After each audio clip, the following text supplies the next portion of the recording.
good evening, and welcome to the Poetry of Justice show with Jackie Ray Phillips here on YikesRadio.com. Now, here on YikesRadio.com, this is where social consciousness meets the arts.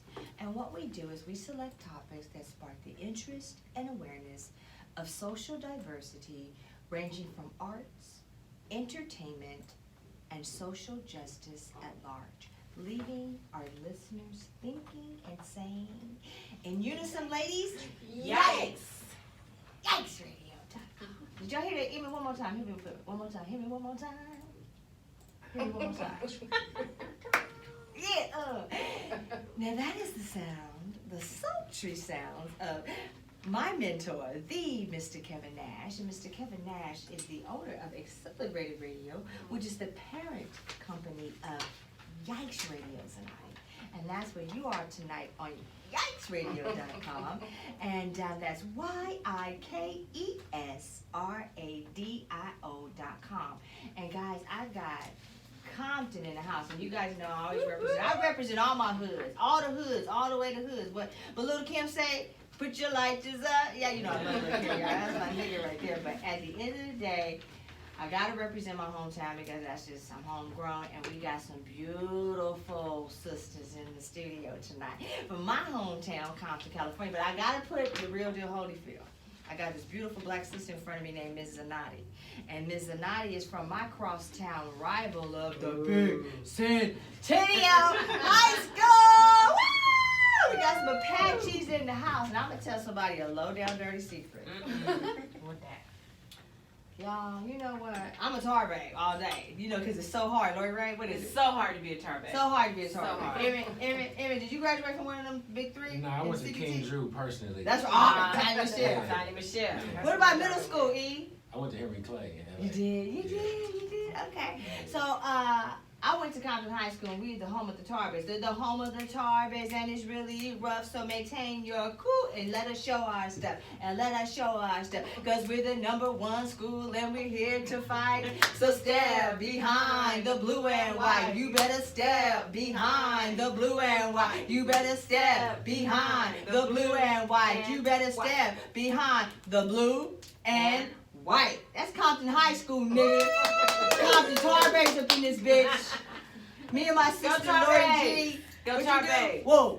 Boom. Anyway, Compton High, class of 82, Lori G.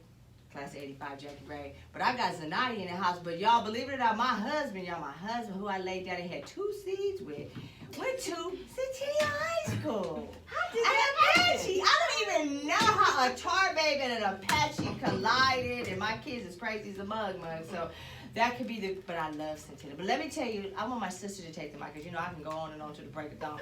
Lori G, I want you to get on the mic, and Shelly, you're going to just let her roll with it for a minute. And Lori, let everyone know about your mother and what Centennial High School meant to her. And we're going to, because I want Zanotti to know before we introduce her. So as you guys know, or may not know, our mother, Juanita Ray, she worked for Centennial High School for, well over 30 years. She worked for Compton Unified School District for over 40 years. Almost 45. And she loved Centennial. That was her heartbeat. She established the first parent center for Centennial Senior High School. Actually was the first established parent center for the whole district that had all of the criterion that needed to be met by the state guidelines. Amen. So it was a place where parents could come and be educated, where parents could come and learn their rights, how to help their children. She was dedicated to uplifting the students of the city of Compton, but specifically Centennial High School. Centennial High School. And so we lost our mother August 23rd of last year. And to honor her memory, we established the Juanita Ray Memorial Scholarship Fund. And many of you Facebook listeners remember that we did a fundraising, a GoFundMe campaign, and raised funds to be able to offer this scholarship to a senior or seniors graduating from Centennial Senior High School that were either going on to a 2-year college program, a 4-year university program, or a vocational training program. For my mom, it wasn't so much about going to university. It was about being educated. It was about learning, about bettering yourself, about creating opportunity for yourself. So in establishing the fund, my sister and I, as well as the rest of our family, felt very strongly that it's really not about, oh, I got into Harvard or Yale or Stanford or any of those places. It's about, this is what my life plan is, and this is how education is going to help me get there. So this has been a super exciting day for me. Yes. Because it really allows us to honor her and to remember her and to acknowledge all of the things that she did for the city. And so one of our first award winners is here with us in the studio. And so I would like to take this opportunity to introduce you to Miss Zanati. Yay! How are you tonight? How are you? Yeah, talk to me. Lori. All right. Well, Zanati, we are so happy that you were able to join us. And so as we talked before we came on air, we just wanted you to tell our listeners a little bit about your time at Centennial. Now, we talked about you being a part of, was it the BSU? Yes. Yes. Okay. So what did you do with the BSU? Well, we did events to kind of like raise awareness on the like autism months and stuff like that. Oh, that's Awesome. great. That's That's great. awesome. That's lovely, wonderful. And so when you heard about this scholarship and you had to write an essay about what education means to you, do you remember that? Yes. Yes? Okay. So why don't you take a couple minutes to tell us what education means to you? You want us to read you $40? We got your essay. We got your essay. But you already did it. You, how about you read it for us?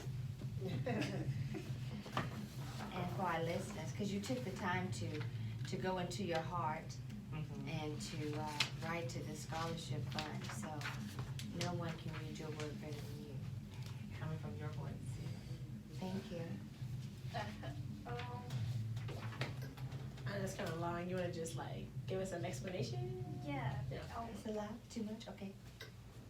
Okay, so basically what education means to me is like, it's really important because I'm kind of the first to go to college, besides my grandmother. So it's like always been important to me to like continue my education and be something better in life besides, you know, a crackhead or something like that. Exactly. That is very important. Very important. Very important. How do you like Centennial? I mean, it was nice. The like counselors was really helpful while I Yeah. was there since I was a new student. So. All right, so this was just your first year at Centennial? You Yes. did your senior year there? Yes. That is so awesome. See, look, Lori, and now That's we're great. here. That is wonderful. And so what program are you planning to do in the fall? Are you going on to college or? Yeah, I'm going to a 4-year Mount St. Mary's. Right. That is amazing. Congratulations. Thank you. Very proud of you. That's wonderful. That's great. That's exciting. And do you know what you plan to study? Nursing. Hey now. There we go. You want to talk to the baby? Tanya Michelle, let the baby know. Nursing is a great career to go into. I've been a nurse for almost 26 years, I think. I work at St. Francis. I'm an administrator at St. Francis, and so maybe we can connect. And nursing school is a challenge. So you can do it, because I went through nursing school with a child and one on the way. You have to be dedicated, but it's a great career. You love to give, and you love to make sure that you see people heal. It's a great profession to go into. So congratulations and welcome aboard. That is See? great. That is wonderful. All things work Congratulations. together for the good of They us. do. That's amazing. And so what the Scholarship Fund has done is we would like to present you with this certificate, which is the Juanita Ray Memorial Scholarship. And so it says, the Juanita Ray Memorial Scholarship awards Zanati Hickman for outstanding achievement and dedication to the importance of education, presented on this 15th day of June. All right? Say, yay.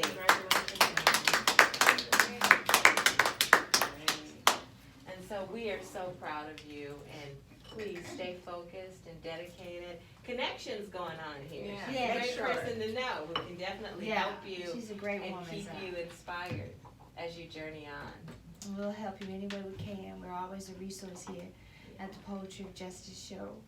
And with the Juanita Ray Memorial Foundation. And I have my daughter Miko Aaliyah in the studio with us tonight. And Miko, could you let Sonati know how you felt about the selection process and what it was like to be a part of the panel? Yeah. And what Centennial meant to you in Grammy? I thought it was a really cool process looking at that, especially now that I am an educator myself and being able to see and also not being too far removed from high school. It was really interesting kind of to see the work, because I remember writing those, scholarship essays, writing essays, personal statements for college, all those different things, and I know the stress it is of how it feels to be applying to college.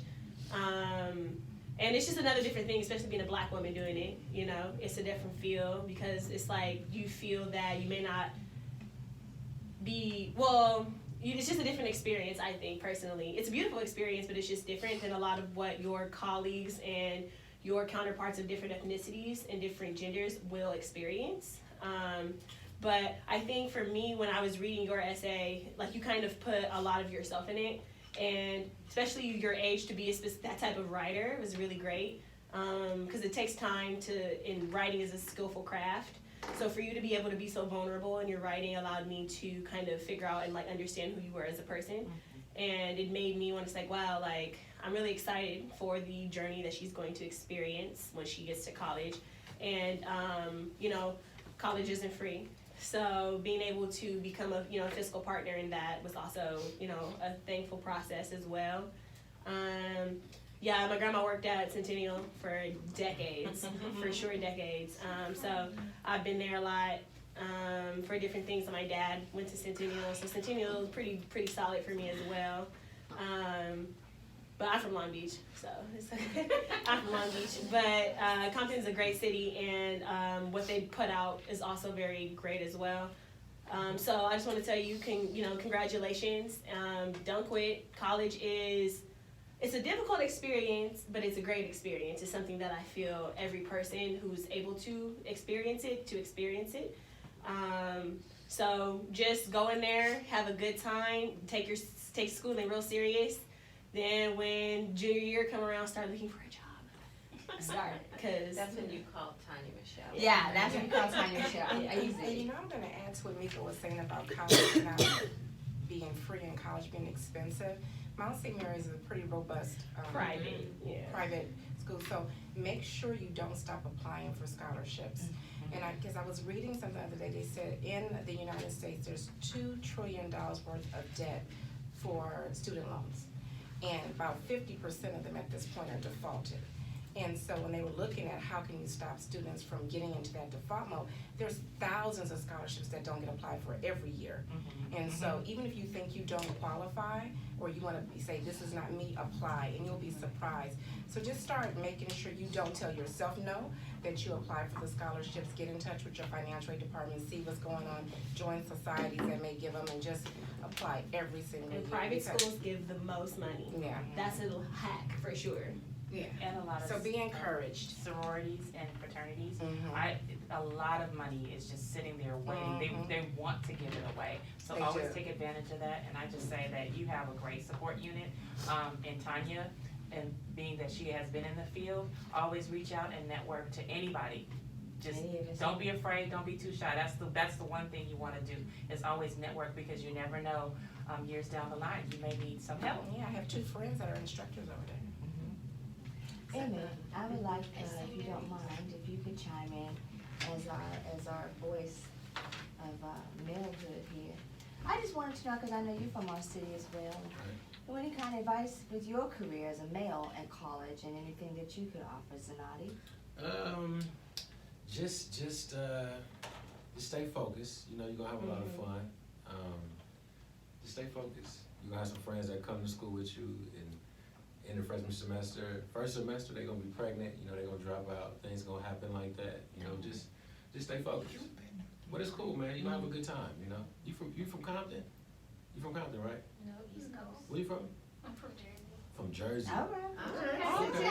Oh, well, you got it covered. Jersey, just right. you got it. Yeah. All day. Wow. One of my best friends is from Jersey, so it's a lot of good people from there. Just stay focused, you'll be all right. You know how to pray, you know, you'll be good. That's it, that's all I gotta say. Thank you, Erin. I appreciate that. And Zanati, I work at USC, which is right down the street from Mount Sigmund. So feel free to reach out anytime if you have questions or problems or anything. So we wish you the best of luck on your journey. All right. Congratulations. All right. Anything else you'd like to say? Yay. Cool. And so we'd like to invite you, if you want, you and your sister can hang out with us here in the studio. We have a heavy topic coming up. We're looking at the Exonerated Central Park 5 situation, based off of the Netflix miniseries, How They See Us. So if you'd like to stay and have a seat over there, more than welcome to do that, chime in. When they see us. Oh, when they see us. When. When they see Not us. Sorry, absolutely. You been watching? You been binging? What episode you on? One. Oh, I just started yesterday. You did, girl. I didn't What about you, Lily? I You got done to finished? episode No, I 1 fell too. asleep. It's hard to That get first into one it. and that last one. Yeah, summer is here. It's hard But to that's get cool. Right, right, It's right, hard to right. get into it. The limited series. Why you say that? It's hard. I don't know. Like I just stopped at. We finished it, but I stopped at episode 2, and I just couldn't keep like watching. It's them. heavy. Yeah. It's heavy. Yeah.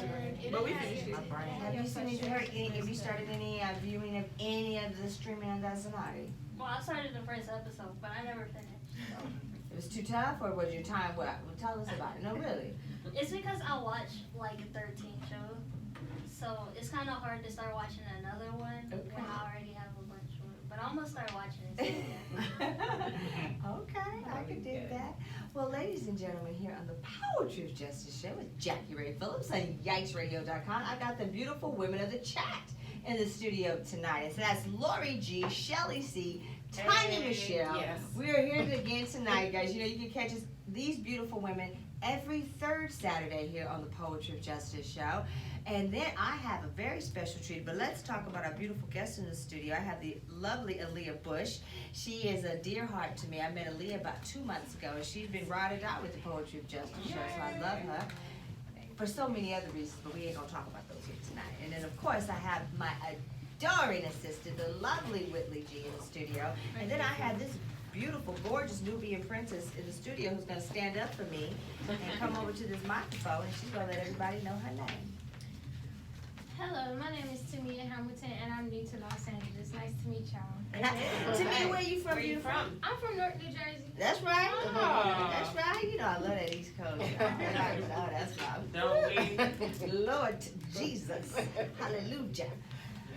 But look, guys, we've got I gotta give shout outs to our sponsorship, right? Hi, Lori G. I'm gonna give a special shout out to the lovely Lori G. Lori G. Fisher of Gingy Productions and Entertainment Company, our sponsorship here in the Poetry of Justice Show. And I'm also gonna give a shout out to the big guy who allows me to do what I love to do here, is WMPJ Steelworks and APS Muscle Cars, aka William Miles Phillips Jr. I.e. happy early Father's Day, guys, to all the men out there who are fathers. Happy Father's Day to our beautiful Nubian kings and any other colored races, but I'm gonna give it to my Nubian kings because that's just what I like to do. And I'm gonna give a shout out ahead of time to the man and the force of my life, Mr. William Miles Phillips Jr. I'm gonna wish you a happy birthday, big guy, June 18th. Happy birthday.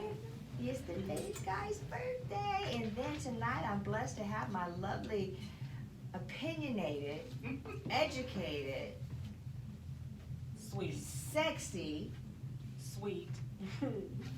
beautiful, Charming.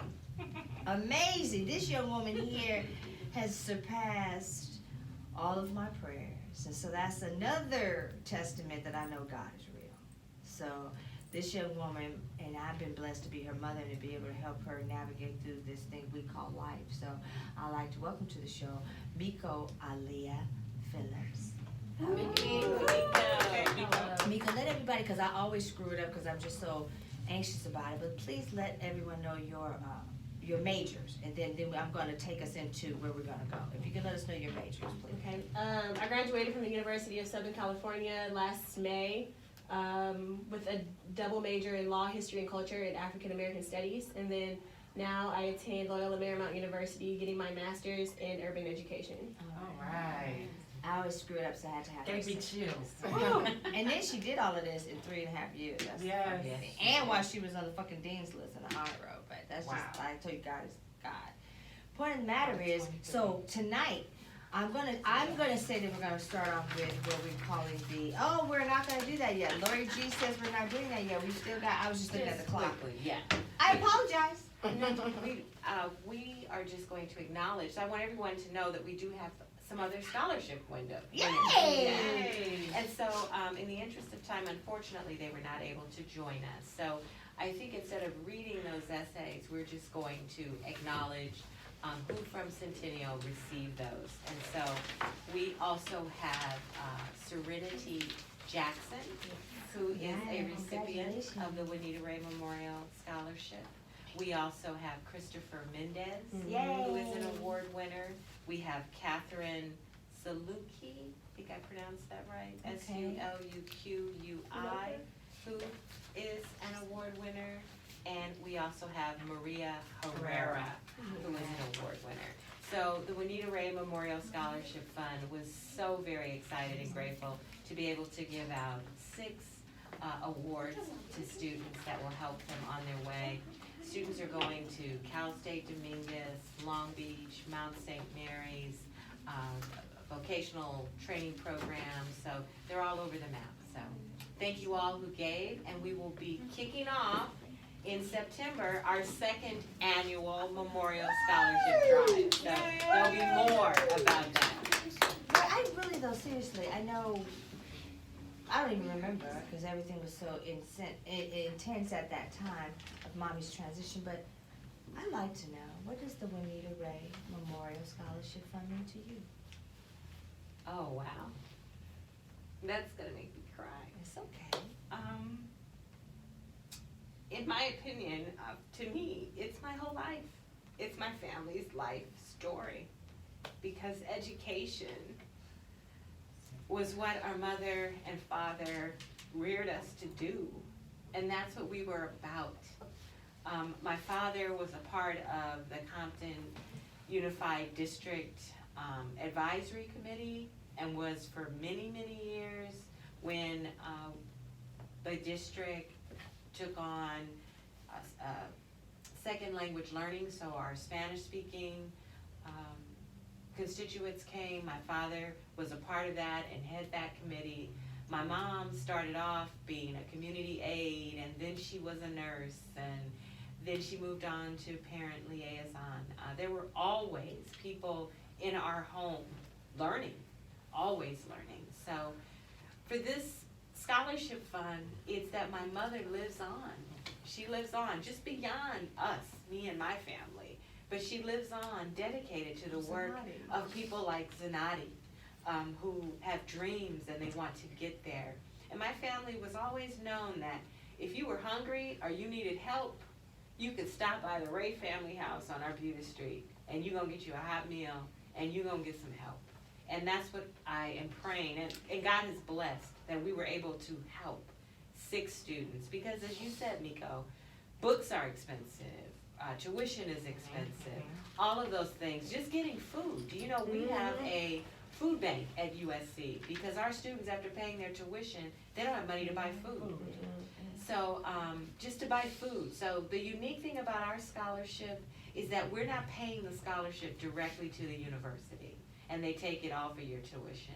You just have to prove you're registered, not admitted, but registered, and we will give you your scholarship check directly to you.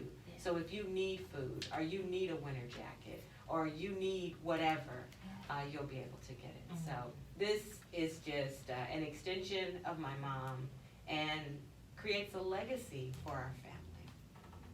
I love you so much. I love you too, Sissy. So I'm gonna take a couple moments, get myself together, and I'll be right back. Now we always say, we did it, sissy. We did it. Yes, we did it. Thank The you, scholarship Zanati. came to Thank you, fruition. Shelly C. What do you think about it when you hear about the fund, Shelly? And then we're gonna let Lori do what she do and keep this train going. Really, I think Lori summed it up, but I think it brings to me, it means a beautiful memory of a wonderful lady who thought so much of education, and look at the legacy. I mean, she's from her children to her grandchildren, and I'm sure one day her great-grandchildren are going to, you know, have a future with education, and how important it is. I just, when I think of it, that's what I think of. Thank you, Shannon. I appreciate you. Tradition. Yeah. Right? Tradition. And That's what I so think of. poetess, ahead, Tamia, she decided that she would like to read her sister's essay. Awesome. All right. Yes. Thank you, beautiful. So we have Tamia here. Amen. Put your headphones on. Hear what's going on. Thank you. Okay. Okay.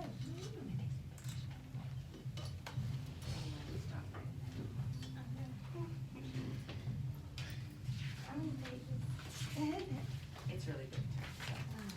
Okay, cool. Hello, I'm Tamia Hamilton, and this is my sister's essay for college or scholarship. It says, an education can be defined as the act of process of impacting of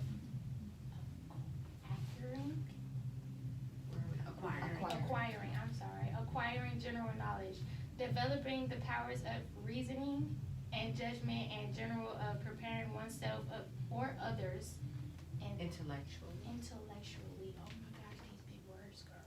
Okay. Yes, Sometimes you I got come with too. That's right. That's right. Intellectually for mature life. Throughout my life, education has always played a major role. Education is important to me because it gives me knowledge of the world around me. It develops in me a new perspective of looking at life. It helps us build options, opinions, and have views on things in life. People debate over the subject of whether education is the only thing that gives us knowledge. I personally think having a good education is the only thing that gives us true knowledge. I also understand that people can gain knowledge from all sorts of places, not just school, like from working or even at the gym, but true knowledge comes from having an education. This is why you might find it hard to succeed in life with no education, because education allows you to think for yourself and communicate intellectually to others.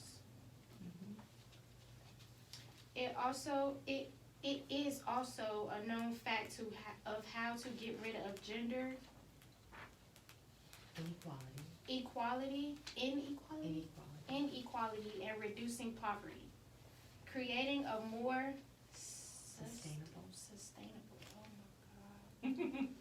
sustainable planet that Cute. can Yeah, find be more kind. So cures cute. for illnesses and mysteries. Mysterious deaths, and also making a more peaceful environment around us. I feel like the way to a more stable and healthy life is through an education.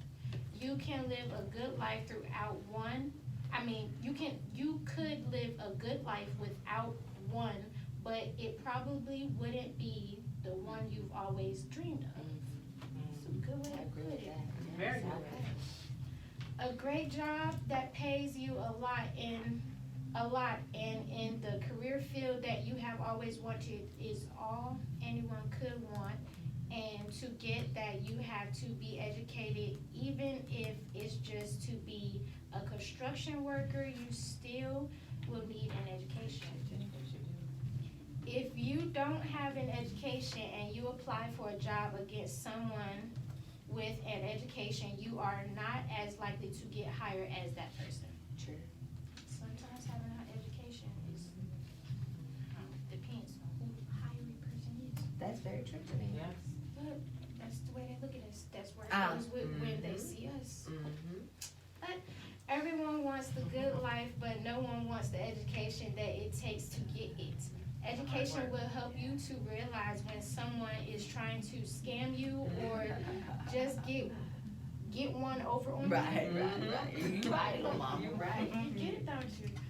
I feel like it will help me manage my money better than I already do, and it will also help me learn a career and maintain it. Yes, it will. Having that knowledge will help me achieve my long-term goals. with an education, you have so many more opportunities than if you were not to have one. This is especially true for the lower class people. Having an education and being the first to go to college could help them escape the poverty in their life and finally help their family out. Yes, it will. But then they try to take care of you. Oh, we'll take advantage of you because you got money. True that. Lord. And education helps you be more self-dependent and not have to ask other people for things that you want or need. But I still help you. Yes. I will. Oh, what is So precious. I told y'all I'm her number one supporter. That's right. People also tend to treat you with more respect than they would if you have no education. It can also make you more confident in yourself and the dreams that you may have for yourself. Education is a stepping stone for greater things to come in life, and I want that for you, for my life and for others. Amen. What? Amen. I couldn't imagine a world where everyone is uneducated. We wouldn't have all the things we have today, like computers, phones, and other things. So it is pretty clear that people do need an education to achieve major things that will change the world. Many people think that you can be successful without an education, and you can, but the major jobs that some people choose to go after will require you to have an higher education. Even a past high school diploma, having an education teaches us to use the skills that we never even knew we had. Education can also teach you more about the rights you have as a person, so they are not easily taken away from you. It teaches you more about things that may strike your curiosity, I said that right? And things that you may want to explore in life. This part of education has been really helpful to me because I like learning new things, and learning new things in school has also helped me in the real world. Education is key. When it comes to preparing for my future and my life, it gives me the everyday knowledge that I'll need In the real world. in the real world. Okay, my bad, a tempo. Yeah. Education isn't just at school. You can learn new things everywhere, like at home or work. Education has helped me get through the most important and hardest times in my life. This is why education will always be my go-to, because I have learned so much so far, and I strive to learn even more than that to ensure that I can give myself the job and the life that I want to have. Overall, this is what education means to me. All right. And that's it. Yes. All right. You put me on the spot, Miss Glory. Oh, you did good, Kay. You did good. Excellent day. Excellent Excellent. day. Are you gonna stay for the discussion I'm about the reading movie? in front of people. Oh, well, you do. See? good. You are Good. dressed Look at you. Thank you. Yay. Thank you. You're great. You're sizzling hot. Sizzling hot. That's an I excellent haven't even essay. said it. That was my first time saying it. Okay, so Miss Wow. Nico, what you I gonna think that's a do? good segue, right? Right? Perfect segue in from Zanati's essay on education and what we can do with it and how people perceive and see us. Right. Right, Ms. Miko? Absolutely. In order to kind of get the show started, I just wanted to go around and ask everyone, what are the 3 words or concepts that come to mind when you hear Central Park 5? Injustice. Okay, injustice, Devastation. devastation, Racism. racism, Sadness. sadness, truth, Anger. truth, anger. Okay, Blood is Emotional. red. emotional, Vigilante Blood justice. is red. blood is red. We All all right, people. vigilante justice, Deception. Privilege. Privilege. White supremacy. white supremacy. That is the word. That's the concept I especially hear throughout this. What else was there? Aaliyah, anything? What do you think? Reality. Reality. Reality. Boom. Reality. Reality. Mm-hmm. Yeah, so I just wanted to briefly kind of just discuss or just give a brief synopsis of what happened throughout the Central Park 5 case. Essentially, in 1989, a group of kids decided to just rampage, and it was called wilding in the park. So they just go around beating people up. Congratulations. Going around beating people up, just rampaging, doing a wild mess. And these 5 boys just randomly got hooked up in the mix of what was going on. And while they were wilding, beating people up, doing these things, a woman got like savagely raped by someone in Central Park at that same time. So, of course, when the police heard about it, or when they were breaking up the wilding, they start snatching up kids. 4 of them get snatched up. Corey didn't get snatched up, but 4 of them did. And they took them into the police station. Then it got revealed that they found this woman who was raped. So then Linda Fairstein, the city's she was the head of the Department of Sex Crimes for New York City. She kind of just had it in her mind and took it from there that a group of these boys raped this woman. So the trial, I feel like the media got a hold of the trial first, which is kind of damaging, I think, when a case is that serious and holds that much power, especially just throughout just American history, thinking about black men in relation to white women. That's a very sickening and dark history that a lot of people like to overlook. But, looking through that, these boys were not, they were 100% innocent. They did nothing, weren't even there, no hard physical evidence to prove that.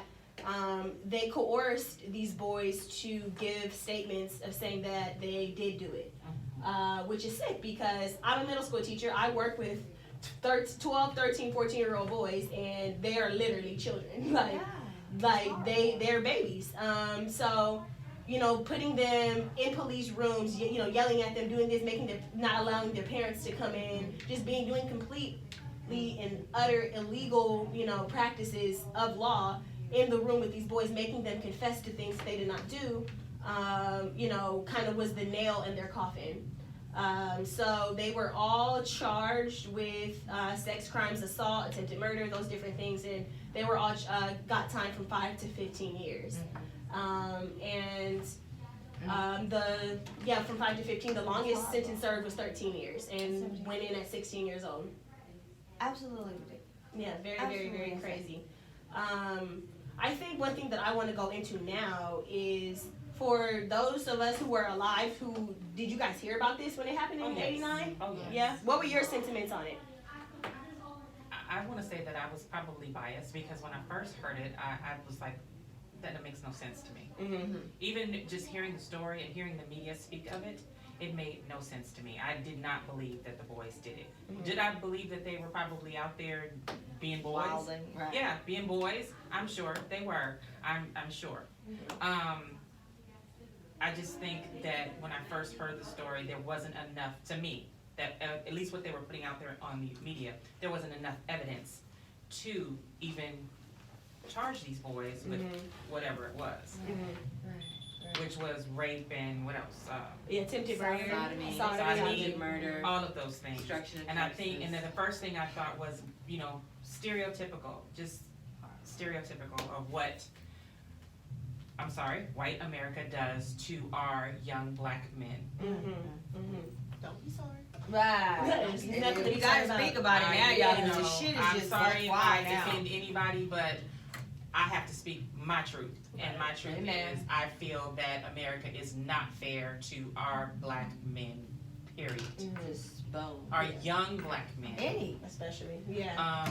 And it's a shame that we have to raise our young black men to be in fear of such. Right. Just at random. Just at Just random. existing. Right. Because the first thing, let's be honest, you've got white kids that can be out till 3, 4 o'clock in the morning. You got white kids who can rape women like Brock Turner, Yes. and nothing happens. And nothing happens to them. Whereas I'm telling my son, please don't be out there. There's nothing but trouble, because I'm not saying because of other people. I'm saying because of law enforcement. Right.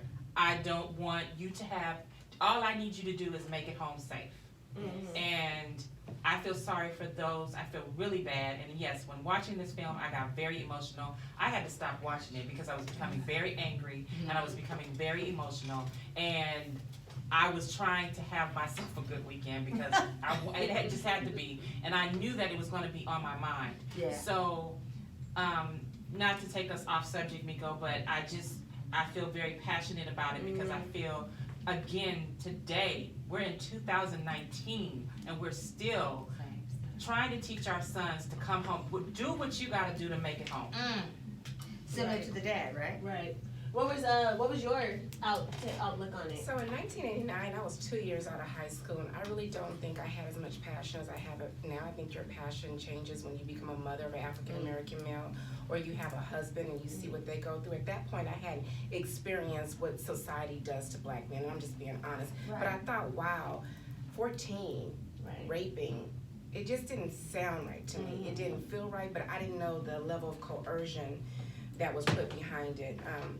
Because remember, after they were convicted, it was silence. Yeah. It wasn't like some other cases in this one. Like a Scottsboro. Yeah, or something or- like that, right? Or, that where, there's this fighting that's going on, this constantly saying, I'm innocent. It was just like they took the crime and they settled with it, and that's what it was until the guy came out and said I was an actual rapist, right? So for me, it was Wow. like that doesn't So what did he seem. not say now? What did he just say now, y'all? They would still be. That part. What the yikes if he didn't say that? All we could Yeah. do was hope for DNA. That's Yeah. all we could do. No, but They DNA. What I'm saying, we could hope that eventually they would get off. They Yeah, had they had the date. I That did did not not match. I They didn't know, give a damn. but I'm saying, we're hoping that they could. No, the retried. case was closed. It wasn't gonna be any other retrial. They were gonna live their sentence until the guy came out. And the thing that's crazy Which about it is is that crazy. That's terrible. that man himself felt that much sympathy.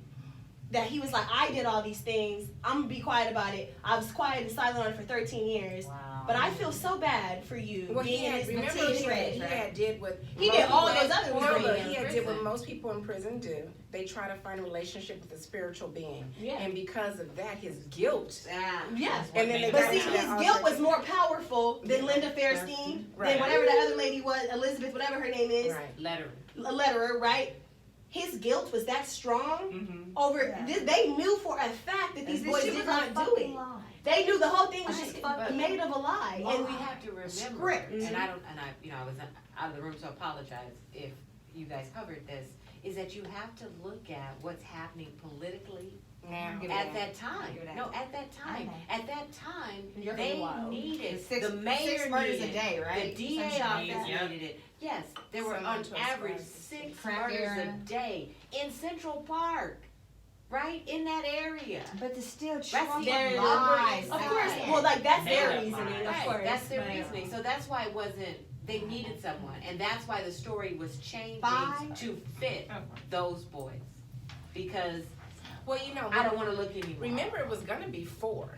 It was only going to be 4, Jackie. Yeah. But they couldn't piecemeal those stories together. Right. So poor little Corey's sitting there, and Corey's story, I mean, It make me so let me sad. just tell you Oh this. my So God. let me just tell you Corey, this. I Lord cried Jesus. because this was the first time that a story was written, and it wasn't written out of white sympathy, like Roots 'Cause Ava and DuVernay wrote it. Glory and Yeah. all Right. that stuff. Yes. The other ones were always written through the lens of white sympathy to me.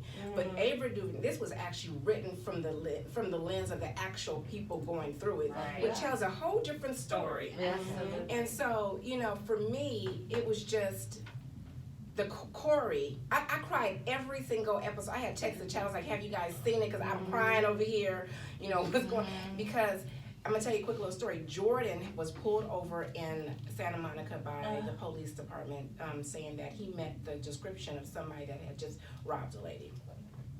And so he was with his friend Corey, and so they pulled him over. They made him stand, and they started talking to him. And my husband's friend happens to be a detective on Santa Monica Police Department, and he said, "Do you know Ronaldo?" He told him to name, and he said, "Yes." He said, "That's my uncle." And the whole attitude changed because they were trying to find somebody To fit it. to help Fit the rest, mold. to fit the mold, so they can assign a criminal to a white lady in Santa Monica. That's right. But because, and God is just so good, but because He Yeah, that knew what to name. say at that time. Mhm. And we had trained him very well, like Shelley said, growing up, you are a big black man. You have to be careful. No matter how we love you, they don't love you. Yeah. They're always gonna try to, but because of that, and then the whole conversation changed. Now, what upset me about that is really, what if he was the black guy who had just robbed the white Central lady? Santa Monica Park 1. Right. But I'm saying, no, that if they really That's thought what he they was did. the one, it shouldn't have changed because he knew a detective. It always changes. But it always changes. It always changes. And that's I'm the glad part- that it changed. And that's Yeah, the part praise that God. sucks because they have the power to write our narratives. They have the power to write Yes, every they do. narrative, just all the time. And that's the part that is the most sickening to me because history is written by the victors. They win, so they're saying we're going to keep winning because I'm writing what's going on. I'm in fear of losing because I put people in situations where I know they're gunning for me. So I'm going to make it 100% possible that they can't win. And how do I do that? Many of ways, 100%, thousands of ways. Just think when slavery ended. Oh, I'm gonna make Birth of a Nation. Oh, I'm gonna just first I'm gonna write the Klansman, then I'm gonna make this movie, and I'm gonna make black men this bestial thing that wants nothing to do but rape white women. Right, so you're gonna destroy the I'm cow. gonna destroy them. There's just thousands and thousands and thousands. The list can go on. Black Wall Street got burned up because they thought some boy raped a white woman. Didn't happen. Same old shit. And then it gets to the Me point too. where white Me women too. have Me too. fun with it. White women are like, Oh, he raped me. oh yeah, I can just throw this around at any moment. But the thing is that's sad about this case specifically, these boys didn't even indulge in any of that. Right. They weren't even there. But the thing is for me, sometimes when I hear about these cases, especially with like young college athletes, where they're like dealing with white girls, next thing you know, a rape charge, it's like you should know by now, if you would just read a history book, stay away from them because when they call the police, when they call daddy, it's over. For you. Shut it down. Everything shut down. Even if you never even saw her in your life.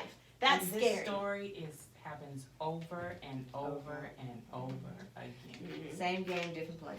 But you know what, I was doing some research on this, and you know why it happens, right? Because it was this, and Miko, you probably know about this because you're all into all this stuff. It was this law case, Embler versus Patchman, that happened in 1976. And it gave prosecutors complete immunity for any civil suits due to coercion. Wow.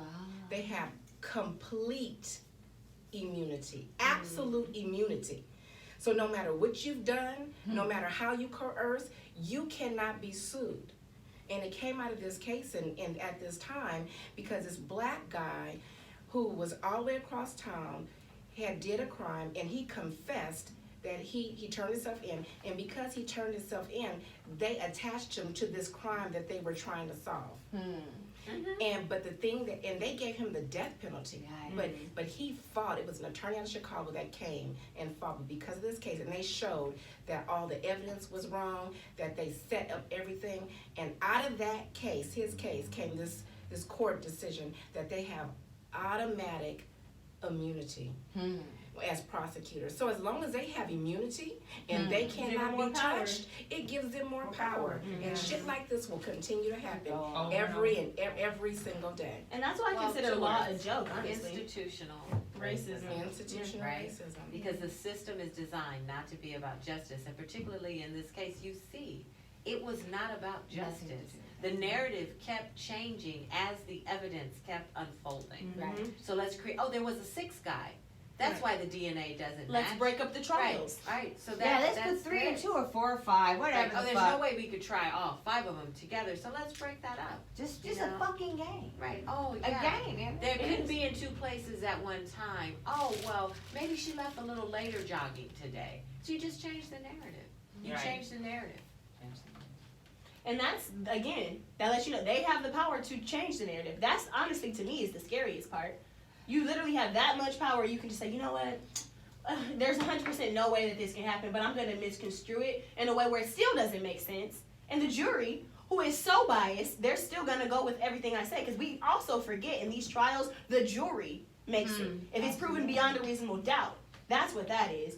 And that's why for me, when I see people, I have jury duty. Man, you need to take that shit serious. Right. I did at least. I almost got put on a murder You trial. were so serious. I really wanted to, but I couldn't. I had to go to training for teaching for TFA, but I couldn't do that. But at the time, I was like, low key, I really kind of want to do this. Like, I've been on 3. people died for I can have the right to And even then be vote. on a jury. So let me take this serious. Because you didn't have it. I did not have that. Let this be 1964, basically the first time I got it. Mhm. When you were born, black people were like, okay, we'll let them vote now. They've been here since 1619. You know what? Let 8,000 them years. vote. Right. We'll let them do they it now. they keep rioting and they keep making trouble, Mhm. right? So, okay. I believe it all boils down to that. It boils down to the political narrative and the climate and the environment. So you know what? They're rioting, they're burning shit up, they done burn Watts down, they're just acting really crazy. So we'll give them that. We'll give them their civil rights. We'll give them their liberties. Wow. But we'll oppress them in another way because we'll create this immunity. I'm just gonna go and get crack and we'll fix exactly. this We'll real quick. fix that. When you That's- create the that's crime absurd. bill, I never knew crime that. bill Crime in bill. 1994, and that also, Three strikes. that's that three strike shit. But you know, you were talking about the jurors, but we failed to talk about the parents, and our whole episode But started they were out with uneducated. To be honest, they were uneducated. Yes, uneducated. Yes. And fear. Because that wouldn't happen up in here with us today. No, we Well, not it didn't doing happen for Yusuf, Yusuf's mom. right? Not for Yusuf's No. mom. Mm-mm. His mom was like, no, we got rights. But even with Yusuf's mom, she did support, but when you look at their legal defense, it was He probably was a divorce suboptimal. attorney, right? Yeah, I'm just Right. saying. Divorce attorney. but my thing is, you But- got people, right? At least had a knowledge divorce attorney. with like Donald Trump. Let's talk about Oh, let's putting talk about ads that. in newspapers For the at the death rate of penalty. For a death fucking 85,000 penalty. for the death penalty, right? And this So is what you do is you create an environment Oh my of good hate. friend Donnie. Of hate. So the thing about him is, especially during that time in New York, this is when he first became a tycoon in business. Late 70s, and then the 80s was like his time. 90s shit was getting real bad for him economically. So for him, he's of course trying to secure a deal in New York to get, I forgot which building he was trying to secure, so he needs to have all the political people on his team. So he decides, I'm gonna write this ad up. PR, he's a PR genius, I'll give him that. Out of everything he is, that man knows how to work a story and work the media. So that's why I said I'm earlier, not giving him shit. he knows how to work it. That's one thing, white people know how to write their narratives They and do. work the media. They do. So on top of that, beyond that, to me, it's like the media, once the media got a hold of that case, that's it. Cause you're done, Zoe. For like, just think about OJ. When all them people on that case heard that, and after '92, they were like, you know what? Yeah, we ain't sending him to jail.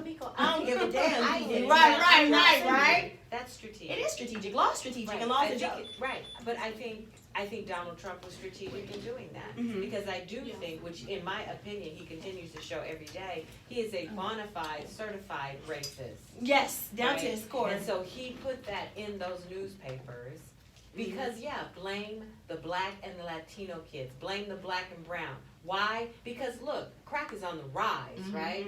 These kids are wilding. They're running around. They're doing everything, right? They got money now. They're selling and killing our communities.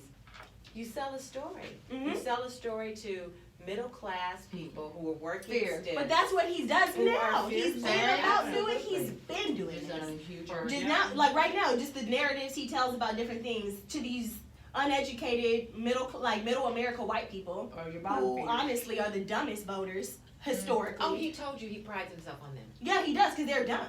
To be very, I'm gonna say it right here, right now. They are very dumb. They don't know how to vote. He says he loves the uneducated vote. Yeah, because they're gonna listen to him. Oh, Right. he's Donald Trump. He has money, so of course I'm gonna You know, listen to he's him. a white man in America, so he has to be smart. Yes, there we go. Right then and there. That's what they say. But you know what's Even though he's interesting filed about bankrupt 6 times. Yeah, but you know what's interesting about that is that under his leadership, we see more of this white supremacy coming out, this Of racism course, coming out. yes. And it's so funny, they said when you want to know who you're voting for as president, look at that what they were doing when they were not in line to be in their candidacy, right?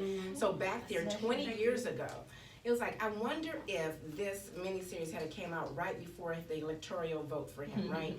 If people would have changed their mind, like 20 years ago, you were going for the death penalty for young black 14 babies. For babies. They would have been like, You sign were- him up, put him in the White House. That's what You they were would have putting done. Yeah, that's what I'm saying. They probably were like, go. What you been doing? Yes, yes, that's what it is. It's crazy. And the other thing about it is that I don't know if you guys God seen the bless him. documentary by Ken I Burns did, on yeah. Central Park 5. It was really big around like 2014, 2015, like huge. The Central Park 5 came to speak at SC, like it was just a big thing going on. So that's why I was happy that Ava DuVernay created this so that everybody else can see it because for me, I was going into college after I saw this and I was like, what the fuck? That's crazy. Like what? This is before I even like learned about Scottsboro and all those other like miscegenation cases and race and all this stuff. But for me, I think that Ken Burns is my favorite person to make documentaries. He makes documentaries. You guys should watch one called The History of African Americans. It's on Prime as well. It's a 4-part series. Goes into the history of it. But I like the way that he did the documentary, number one, and allowing the men to share their story, which is also what Ava did. But the fact that like they're just straight up saying like, yes, when I was in that room, this is what he brought in the footage. Like the way that he crafted it was very, very, very, very brilliant. So I think for me, I haven't seen that first, and knowing what Central Park was, knowing all those things, and then seeing the Netflix movie, I was like, whoa. And I love the way that the words she used to write it. Like when Felicity Huffman's character, she about to go to jail, but Felicity paid restitution. Okay. Felicity, her character, because she acted down the house. I was like, oh my God. She was like, lock those beasts up. I was like, oh my God. Like, oh, that. So natural, wasn't it? It was so natural. And it was really hard to watch that. I was like, damn, look at why is she. And then I was like, oh, she chose this language. Right? She chose this language for a reason. To make me feel emboldened and feel that. So I was like, wow. She is, I think Ava DuVernay is brilliant. Yes, of course she is. She was brilliant. I mean, I think it's one thing to see a movie, it's another thing to feel that movie. I couldn't even see all that. I had to stop. I mean, had to keep stopping. Yeah. Because you feel I kept walking out, right? Episode 4, listeners, get to episode Episode 4. It's the best okay? part. It is worth the investment. Corey Wise. Corey Wise's story will change your life. It is so. I still so can't breathe thinking about Corey, Lord Jesus. Like, that's crazy. Like, he literally just went to the precinct to support Yusuf. That's why he was like, oh, I ain't gonna leave my bro out here. Next thing you know, your he mama gets, kill me if I leave by yourself. That's what he said. and he ends up with the worst part. Because he was an The adult. oldest. But you know what? When you go back and you looked at their child, you know what I loved about episode 1, and I cried and I had to just walk away. It's the hardest When one. they all got into the cell and they saw each other, they said, "Oh, you're so and so." He said, "I'm sorry. I said you did." That was such Kevin. a-" He said, I'm sorry, brother. brother. I'm sorry, brother. I said that you raped her." And then someone else said, "I'm sorry." And so they had this social consciousness, even at their own 14, to know when they saw the men who they said were forced to say did this crime, that they owed them an apology. I was done.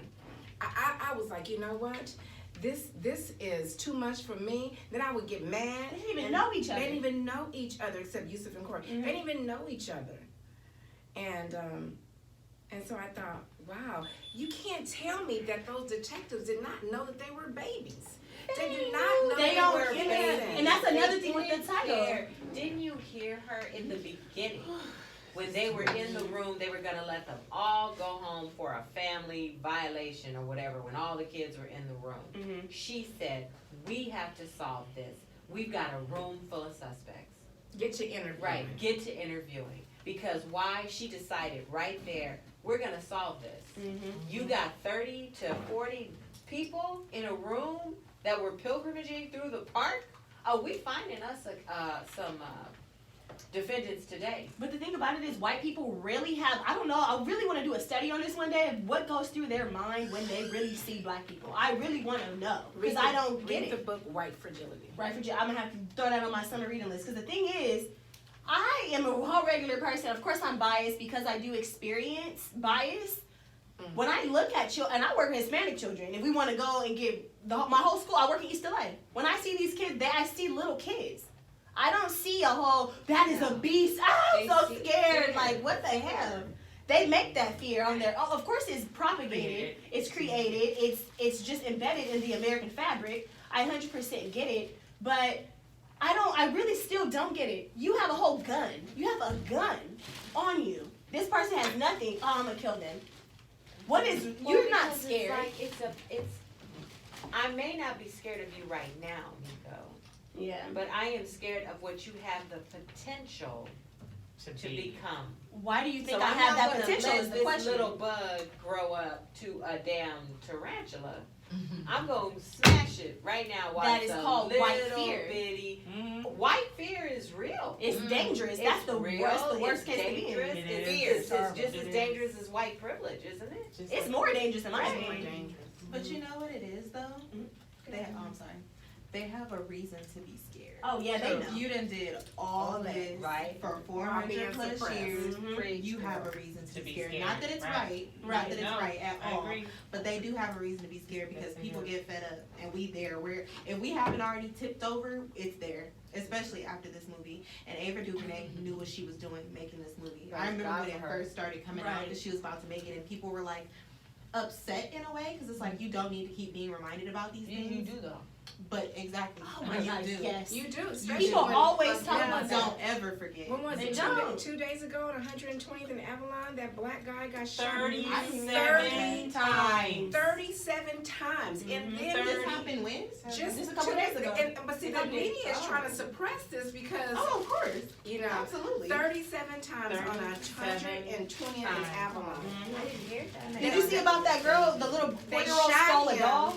And the police came out, I will put I tension saw that that. too. Yeah, I They saw shot that. him and then came back and emptied the whole clip in him, and he was not a threat at all. I don't know. I really do. Like, what do you see? What do you It's see? sickening. I don't get it. I really, it's. If anything, I'm more scared. I should be more scared Right, than you. you are. I am Every scared time of my you. babies walk Me out and the door, Siobhan I'm used to like, make jokes at you as you "Mom." walk by the road, but walk into his apartment at night, we used to be like, oh hell, we really run. I can get lynched at any second.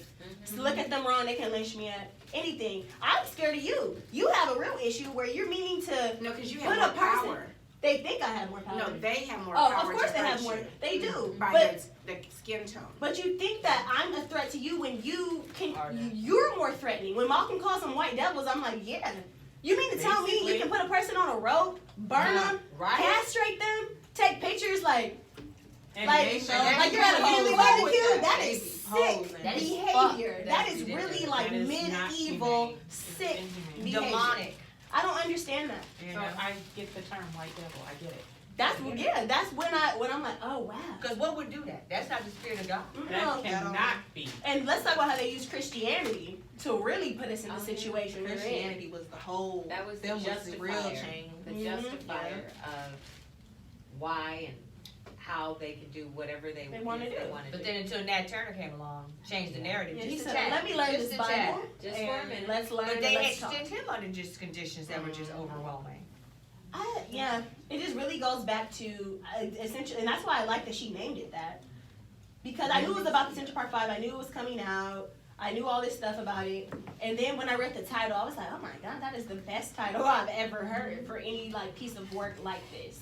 Because that is essentially what they see when they see us. It is, but I think the level of sensitivity that she put into telling their stories after conviction and release, Right.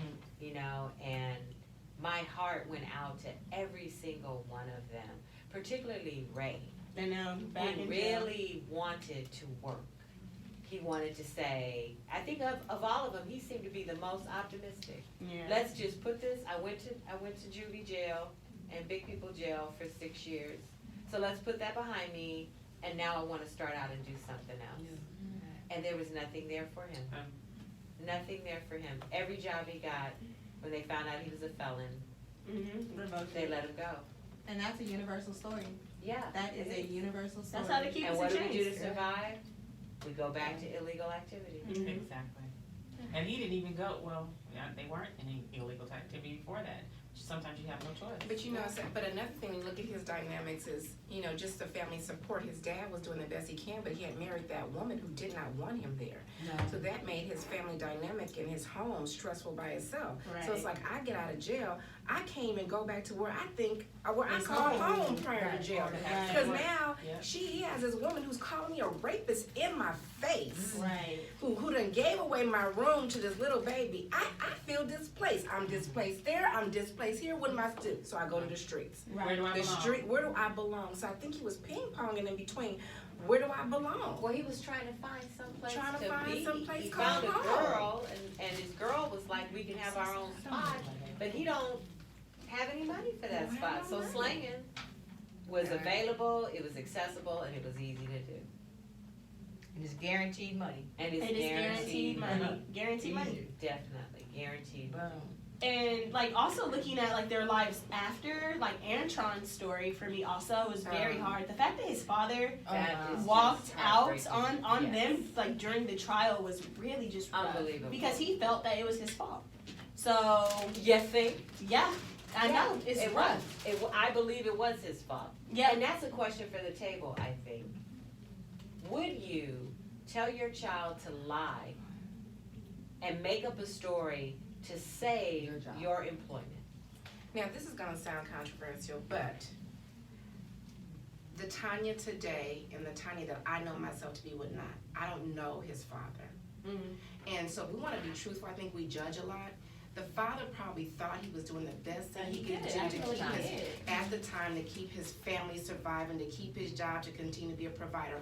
I don't know what it's like to be in that type of situation. I'd pray to God. The Tanya today, I'd 100% be confident that I wouldn't do that.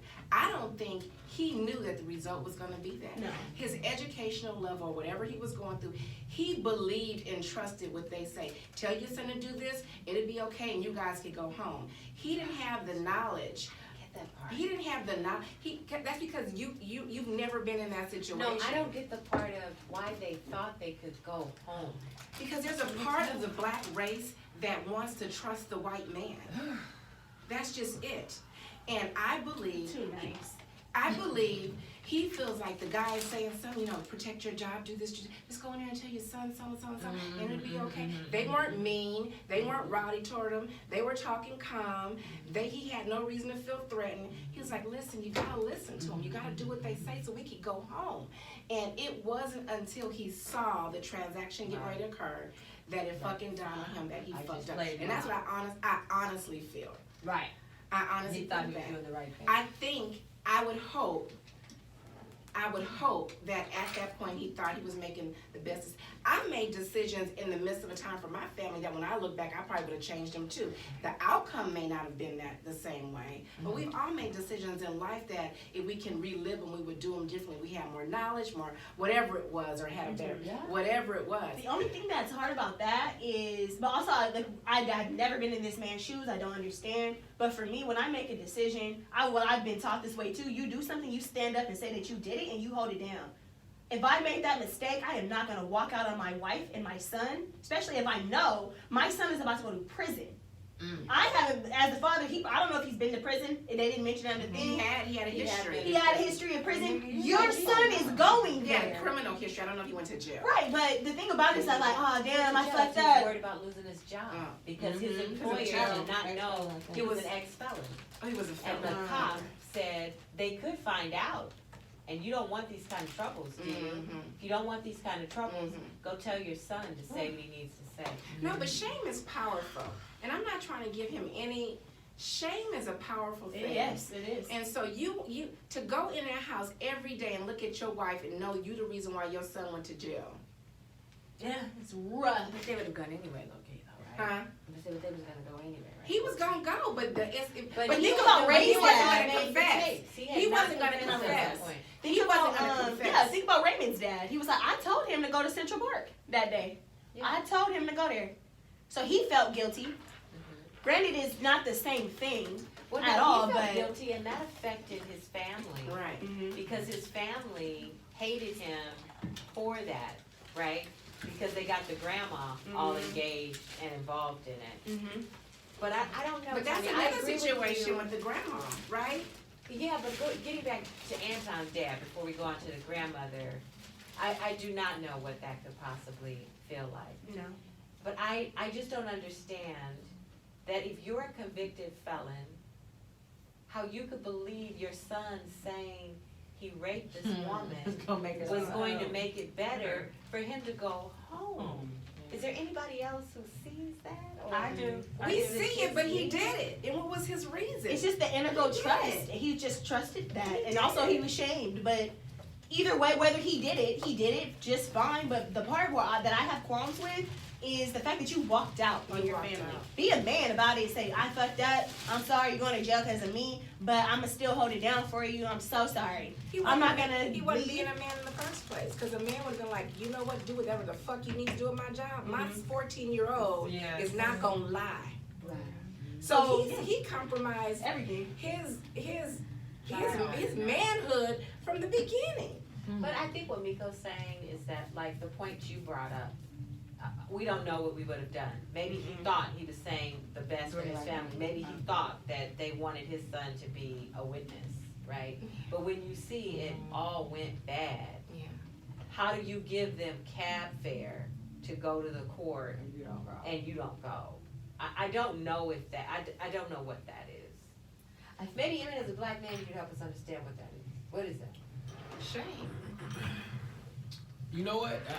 We have to chalk that up to the. Well, he actually did this in real life, so we can't say it's in the movie. But I don't know. I don't understand why any man would do that. Yeah, it's just kind of a. Because you learn growing up, you know, you learn from your fathers how to deal with the police. At least I did.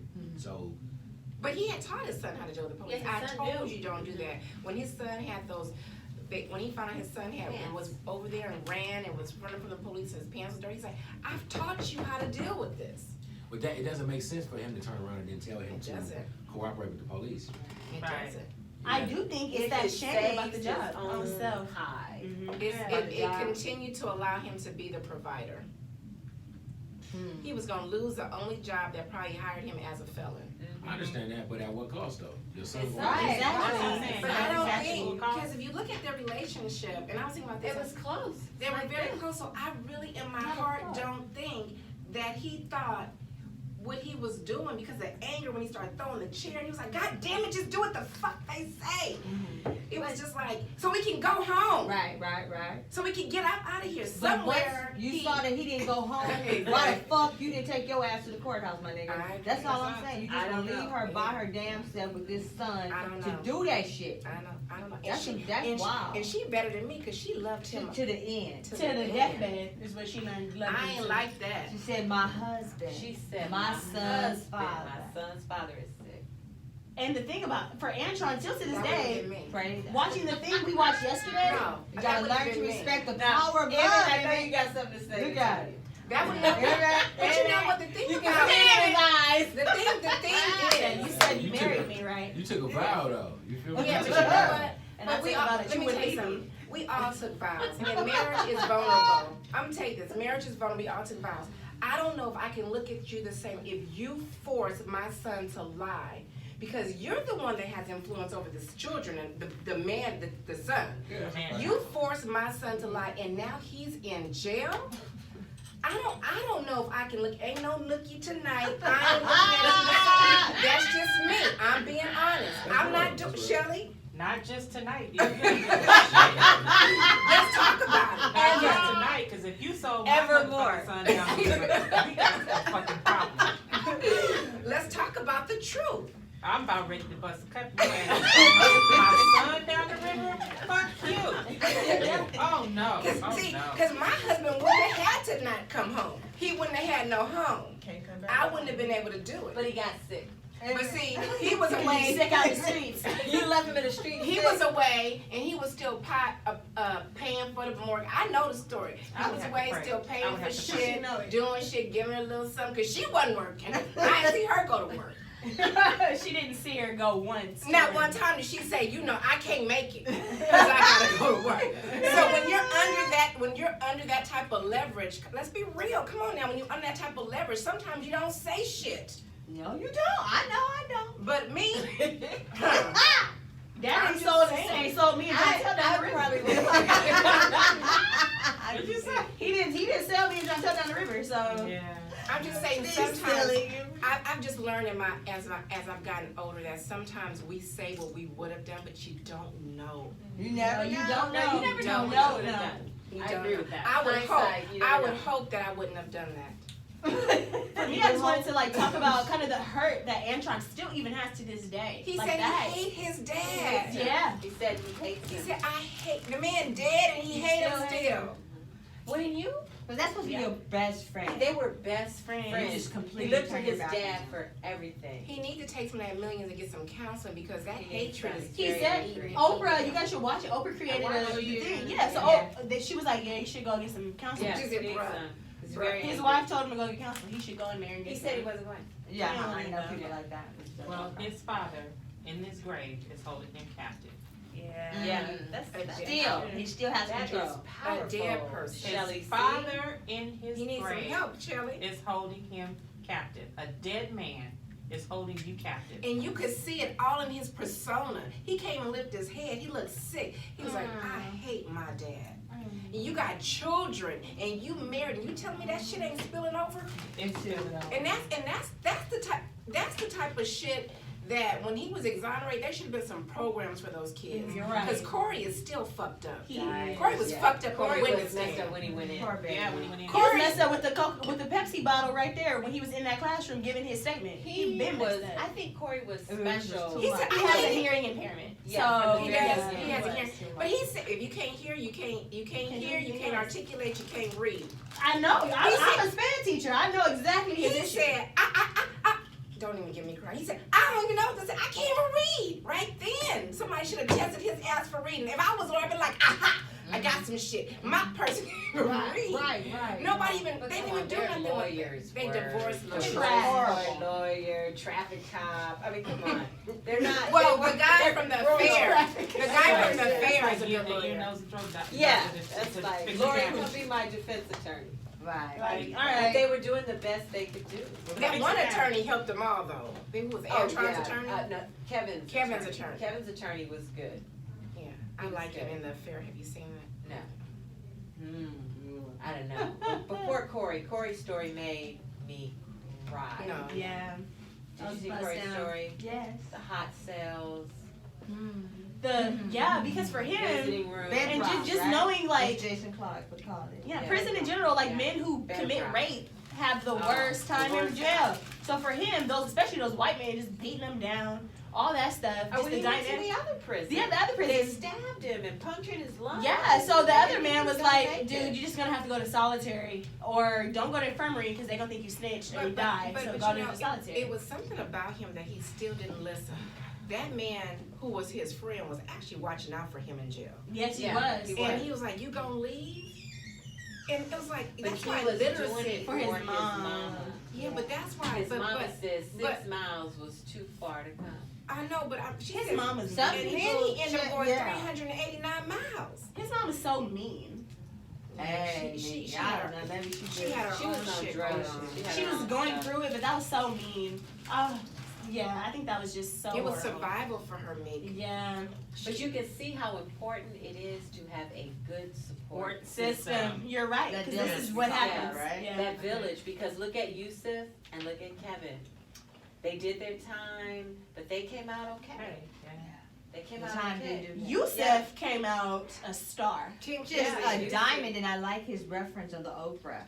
He says we were diamonds then, and they crushed us, and we're diamonds now.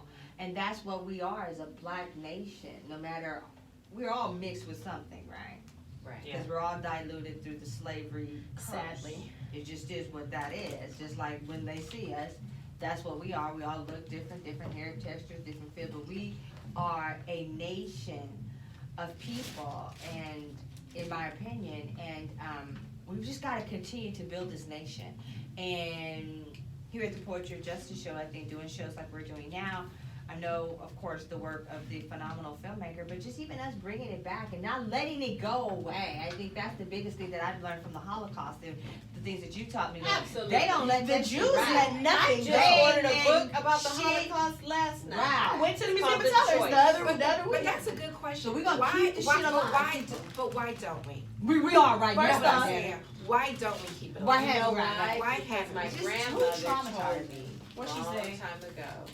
She said, as a race of people, we're like crabs in a barrel. Did you And see you Jay-Z, take did a you hear moment. Jay-Z's thing about crabs in a barrel? We weren't supposed to be crabs in a barrel. That whole Nipsey Hussle thing that could No, contribute. I don't know, but I know my grandma.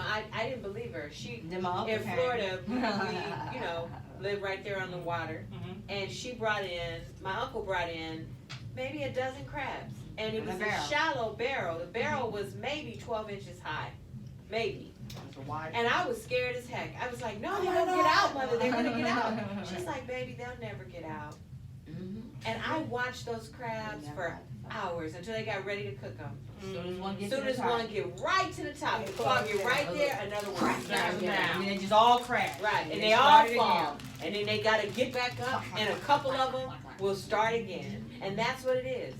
We don't tell the story because Tanya might make some money off of it, or ooh, Miko might get some fame. That's why. That's why. But the thing is, like, what do you think could be kind of a solution to this problem? Because that is the Negro question. To be honest, that's the Negro question. What the fuck can we do to get out of this issue? Everybody has been trying to figure this out since the beginning. W.E.B. Du Bois. Everybody has their idea of what we could do. Like going into college, I was like, I'm gonna go to college. I'm gonna figure out how to solve racism. I'm gonna figure it out. Oh, you'll never solve that. And then I got to sophomore year and said, I ain't gonna figure shit out. Let me figure out what I'm gonna do for myself. Right. Because I don't know, as a people, it's just, we're so, just think about the diaspora. We're everywhere. Everywhere. Yes, we're everywhere. Everywhere. And we are full, a lot of us, of self-hatred. And so until you can begin to solve a problem externally, you have to deal with problems that are internal. And beyond that, just think about Africa, just the continent. A lot of people try to lump Africa as one thing. We African Americans have done this as well, when we should not do this anymore. Africa, they're just, all the cultures are different. They're speaking different languages, all of these different things. And white people have put in our head that we are one because they created the system of race. Ethnically, or maybe from a continent we're the same, yeah. But if you're from East Africa and I'm from the Congo, I don't give a damn what you're doing. If you're from Morocco and I'm over here from Cameroon, I can give a goddamn what you're doing. Because this is what we do over here in my country. And because we look alike, they try to lump us together. Yes. Just like feudalism in Europe. Race lumped them together. They hate each other. When the Germans first started trickling over here, the Jews, Italians, like, oh my God, get them out of here. They're disgusting. Ew, no, I don't want them. Then they have the power to turn white. Because, it's just this thing about race that has so much power, yet it's not tangible. It's really just a sickening mechanism. I just like to say the person who created race is the most brilliant person ever to walk this earth. To be very honest with you, that is a very well-oiled system. Race, just in general. Sickness in terms of Yes, diabolical. Diabolical, just in general. That creation I don't even of know if that. it was a person or was it just a culture? I think eugenicists, honestly, were the ones who were like, all right, it's us, we're up, and we are gonna fix this right now. Because, Well, I think racism grew out of Fear. preservation of my status, it's kind of power. of my power, and of things threatening it, right? Which is why I think of all the places where racism is, it's greatly rooted and probably the most worst here when you look between blacks and In whites. South Africa, we're teams, we're sharing. That's because they created it. They got this land from robbing and killing and stealing. Yeah, feudal Europe was wild. A lot of people don't like to, I don't know, a lot of people like to look down on history. And there's so much power and information in history where you can see trends and how things are going. Exactly. They were not in power. To be honest with you, this is my thing next. I think China's next who's gonna run shit, but it's fine. Just look at it. It's just cyclical. Okay, you have the Mongols who are in power. Then you got these people are in power. Then you got these people are in power. It just keeps going in waves, and they hold power for years. America is young. Is a baby. We are very, very young, and our time is running out. I give America at the most 200 years. Okay. This is me being very generous with time. 200 years, and it ain't gonna be shit here. Because over there in Europe, when everything was set up, feudal Europe was terrible. Like, that's why all this shit started. They're like, okay, I gotta be in power. I gotta be in power. I gotta be in power. So you know what? It's all about money now. Now I gotta create the best weapons. Who has the best weapons? Me. Who has the most money? Who has the most resources? Who has this? That's where slavery starts. That's where, we need to go and colonize. Who has the most countries? They're about competition. White people are about competition, and they want to stay in. It's about power and who's getting it first and who has it the most. Just the system of war in general. Like, I'm watching this documentary now on the Vietnam War. I'm just like, y'all are sick. What is wrong with y'all? Like, why would you spray Agent Orange on people? Why would you do that? You're gonna create a nuclear fucking bomb and drop it on somebody? Like, what is wrong with you? It comes down to, and then you're doing it to people who don't even have anything to do with it. They're just innocent, regular people walking around. The effects of Agent Orange are still affecting people in Vietnam. The effects of that nuclear bomb in Japan is still present in people's like genetics. They don't care. No. That's just sick. Just Yeah. destruction. But that's probably people in general, because going back to your question is, why don't we keep this emotion that we have now? I can guarantee you, after Exonerated Central Park 5, in 60 days, no one's gonna have the same emotion. True. Very So true. why is it as a race, when we know that we've been the most go. suppressed, why don't we not let them forget like the Holocaust? Why do we let it go away? And I can tell you the reason why I'm passionate about it, St. Francis keeps me passionate about that shit every fucking day. Because the people that I see in there are suppressed, they're socially, it's just the diversity and the disparities that you see every day. I was telling Jackie, I've been going to the gang conferences for 10 years straight. I'm like, ready to fight every fucking body all the time, but I can't. And then when as a woman, when you start seeing it in your own hospital, as you climb the political career ladder, you start seeing little shit, and so it just keeps you mad. But why is it that we forget? I don't know why it is. They Because tell us to forget. Now, it's, like right now, people, why do you guys just keep bringing out slavery? Why do slavery movies? Because I don't want to fucking forget. That's why they're going to keep being made. And I'm going to throw my money in so we can keep making them. I'm going to make them. Because that's what they fail to forget. They want us to forget.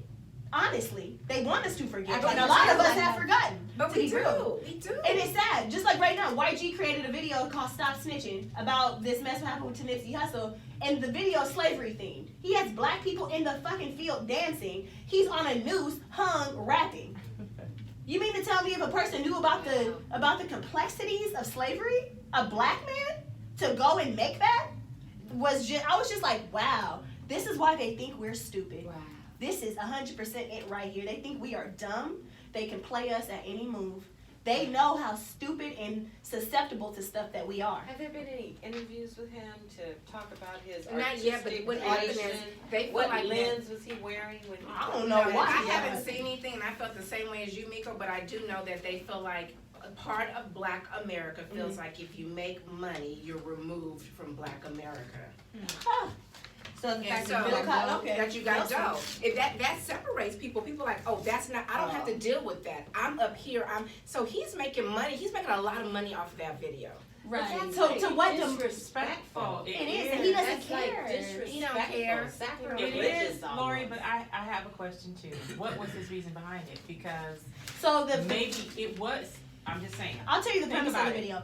I thought, okay, it's smart. It's okay, he tried. He could have just done this through a gang lens. So essentially, it's the whole idea of somebody gonna tell massa when there's an uprising. So they want to leave the plantation and do this and like leave and go off. So they do a Nat Turner's revolt. One of the slaves snitches to the master, and then they find them. Turns out it was just a big ploy. So the master had on a white face, and he pulls it off, and it ends up being one of the black men, one of the slaves. And then they like kill him and say, "'Cause you're a snitch." Okay, ooh, fun, whatever. However, why would you desecrate this experience that we're not too far removed from, that we we're still not have removed trauma, from. They're still finding that we brothers still have having trauma in our children. bloodline from, that you're gonna be like, oh, okay, this was a good idea. Who the hell's on his PR team? If I would be like, no, man, I'm so sorry. But You maybe can't it's put just a this out. cutting Because I edge. don't think we. And for Nipsey Hussle to be his bro, and for him to dedicate that to Nipsey Hussle, he's an idiot. Nipsey Hussle would have been like, what the fuck is this? Yikesradio.com. I don't know. It's a lot of think issues there's- playing at once. As Tanya said, that passion that you feel, that we feel around this table, is not found at the same degree in the broader community. What I've experienced or just watched is Holocaust survivors and descendants of Holocaust survivors. When you talk to them, all of them talk with that same passion, Right. as if they were in the concentration camps, as if they were the ones who were in the gas chambers. When we talk about slavery and lynchings and beatings and all of those things, it's diluted. the community doesn't talk about it with that same passion and that same same fire. So I think people are able to play with it in different ways because there isn't a universal feeling about it. But why is that? That's the real. To be honest why. with you, Fear? they're still white. Just because you're Jewish, that's a religion. That is not an ethnicity. race. That's not a race. It's not Yes. any of that. Yeah. They're still white, okay? So, and as Americans, to tell this story also, we stopped the Holocaust in World War II. That's their biggest thing. America loves to play that story. We D-Day, we ran over there on those islands and we stopped Hitler. That was us. That's their idea. So we propagate it as Americans. Also, this happened in Germany. This is a worldwide thing, a whole big, like, it's just a bigger story told and it involved white people. We don't hear about the black Germans who were there. We don't hear about Hispanics who happen to be in Germany. We don't hear about the gays. We don't hear about just any people with disabilities. We don't hear about all those people who got rampaged throughout the Holocaust. We don't hear about that.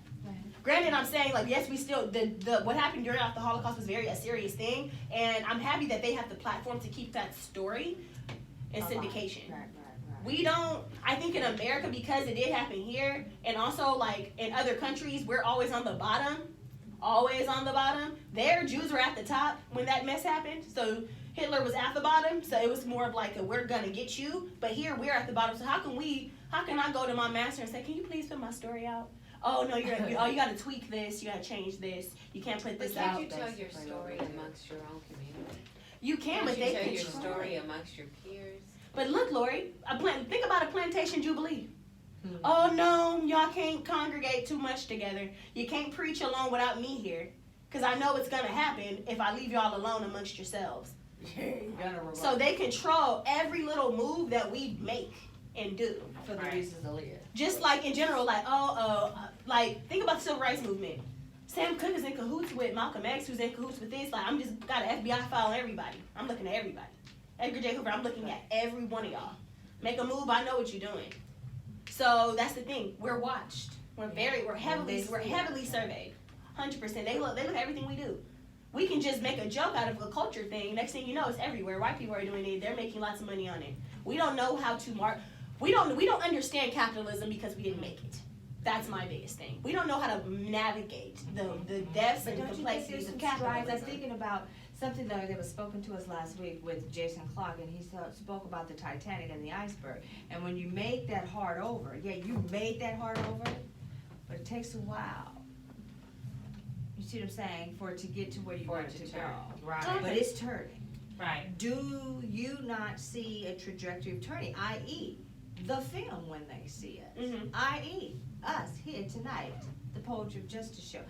I feel a hard over, if you will. It just sucks because it takes so long, and it makes me just really think about a lot of like what Dr. King would say, like what, like, go slow. That's it. They always say go slow. Lori says that. The way that history changes, literally, it's like that. That's how shit happens in history. It's not supposed to be go slow because they want to curve our story. No, when shit pop off, that's when history changes. You got a riot, pop off. It pops off. And a lot of our black people, I think, too, are still in the South, but I'm not from the South. I don't really have ties to it, but I feel like the society there is still a lot of that there. A lot of like the... Well, when I've been in the South, it's a different feel. It's a different atmosphere, and it's just an unspoken type of behavior that needs to be adhered to. Because we were talking about this yesterday, I think, Jackie. The back roads of middle America are scary as heck. I don't want to be caught on the back roads of middle America. We're on the West Coast, we're on the East Coast. That shit is diverse. You got all kind of people, you got all kind of thinking. Races, You get your butt in Kansas, Iowa, Carolina, Mississippi. It's some serious stuff that happens down there. And I mean, I don't agree with everything Dr. King put forward, but I do agree with the go slow. I do agree with the fall and go limp, because sometimes that fuels the death and the destruction that comes along with that. But I don't agree that we always like, okay, I tried go limp and that didn't work, that we go back out and try go limp again. I No, think- we have yeah. to escalate our responses. And I think that a lot of different movements needs to be in circulation at one time, and that's why we were successful finally in the 60s, because there are many different ideas happening at one solid time, where it's like, oh shit, we got a peaceful movement, we got this, we got this, we got this. Everybody's going up in flames, and that's what I'm seeing now, because we have to remember also in the 60s it wasn't just us causing havoc. Mexicans are causing havoc. Asians are causing havoc. Everybody has something to say. All these power movements are circulating. Our women's feminism's going on. All this stuff is happening at once, which is what I'm seeing starting to happen now That's what I'm again. thinking. So Absolutely. it's gonna be another change. It's gonna suck. It's gonna be really bad. It's gonna suck. It's gonna be scary to feel that and be a part of it. Something I always tend to think about. I'm like, damn, being on the cusp of history is kind of scary because it can just go. Like imagine being born in 1910, and then here you are in your 20s. Here come the 30s come. You got the Great Depression. Like, oh fuck, here I go. I got stuck with this generation. That sucks. Yeah. So sometimes I find myself thinking about that, and also the economy's gonna change. So you think that there's going to be a change in the way the African American community deals with their own? You see that? Our own problem. We just have to get over a lot of things. We're very hurt people. I was just thinking about this the other day, like just the beef between Caribbeans, Africans, and African Americans. We are not nice to one another. But I think that we have allowed those different levels within the black community. Like I remember Bill Cosby would say, you know, he did this, and you black guys with your pants down and all this type of stuff he would say. Yeah. You know, when you start talking like that about your own culture in TV and siding with white America, you have completely divided the culture. And that's to me, that's what's happened. You have the haves and the have-nots in the black community, and they don't give a shit about the have-nots. Not at all. They take it on the same kids, philosophy. and these kids Capitalism. were the fucking have-nots. Yes. By lack of literacy, by social disparity, by education, they were the have-nots. And I'm telling you, Miko, if like Lori said, my grandmother never taught me about slavery. She didn't motivate me through slavery to be different. Slavery was something that was not talked about because many people were shamed about it. Right. They didn't talk about it like the Holocaust. So that perpetual energy around passion and stuff is not there. So what we were taught is you go to school and you be different and don't be like them. Yeah. Don't be like them. And so them Isolate. so they're isolating us. So now we, LaTanya, and I'm telling my truth all the night. When I see black boys walking down the street that look like gangbangers, I get a little fear inside. You got to get ready. Be like, You know what's gonna jump, don't baby. know if you're going That's that Compton in the middle. And I had to work with myself. A true story. I was at Darby Park walking, and I was walking around the track, and it was these black boys that were there sitting there getting all redded up and all this. And I was like, turn around, what do you do? I was like, and I had to talk myself through it. Yes. I was like, you cannot be scared of somebody that ain't even posed a threat. But by the look, you felt fear. And so I ended up walking through them, and they were gambling. I was like, you know what? Lady Luck over here, y'all don't want me to get down the street and throw the 4-3 on you, right? And so that then changed it. It broke the ice. And then as I walked around each time, there's like, here come Lady Luck, let me let her by. Yeah. Here come Lady, but I had to Initiate that. I had to talk myself through that. And we lie to ourselves and we say, we don't think that when we see a bunch of African American men that or Latino men that don't look a certain way, it's hard for us not to be initially fearful. But you know what? See, When I see them coming, see they see us, I see them motherfuckers. See? That's who the fuck I'm scared of. Right, but I'm more scared of But them see, than look, when but I look see what the you homie on the did, bullet. though. But look what you did. You didn't get on your phone and become a Becky. Oh, No. they're out here in the park shooting dice. Because I embrace my community, but I'm just saying the truth is that's how a lot of black people feel. And as long It's as okay to be scared, but it's different. It's how you handle that fear. Everybody, that's just emotion. But I shouldn't be I'm scared just scared as because hell. I And those shouldn't row be- parties, let's be real, I was in college drinking, going to these row parties. Those white boys are fucking disgusting and gross. I felt very fearful. Right. Next thing I know, I could be drugged down there in this basement. getting raped down through the of house. our own culture. Right, but the thing is, it's the way that I handled that fear. Okay, here I am. I'm your little chocolate cookie here today. Okay, I'm black. You're gonna make that obvious. Sure, I'll play my role. I know how to get out of here. I know how to read the scripts. I'm walking through this park with a whole bunch of niggas out here. Okay, I know how to read the script. What's up? Hi. But you have to have a mindset to adjust, and a lot of people don't adjust. They want to be separated from those type of people. That's what they say. True. That's true. But It's true, and so you cannot have the fight. The fight will not continue as long as there's division. no, you're 60 days from now, we haven't. Tell me what people gonna be saying about this. They're not. They're gonna let it go. But see, I'm just a different type of person where I'm ain't just letting it go. 100%. Right, I'm right, not gonna right, let it go. I don't let POJ stuff show like that go. won't let it We go. won't let Like it no go. justice, no peace. The Exactly. POJ show won't let it go. I'm waiting for the Academy Award nominations to come out. Because did She anybody deserves see one. Roma?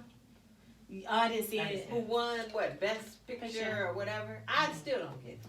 I didn't see that. I don't get it. I should have saw it, but no. Mm-mm. Lordy G. Yes. I have a question. I understand there's a chatagram in the house. There is a chatagram. Hey, Now, let's lighten this a little. Let me I'm over put here my angry glass all over. It wasn't gangster shit. Y'all getting gangster. Shit. Dr. Thank you, Chattergram, because my blood pressure over here Ah. high. Woo! Hallelujah. This is a serious one. Even the Yeah. chatagram is scared to come up.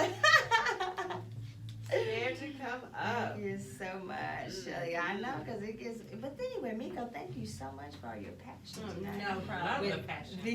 the Exonerated 5. There's still just so much more to do. I know Miko.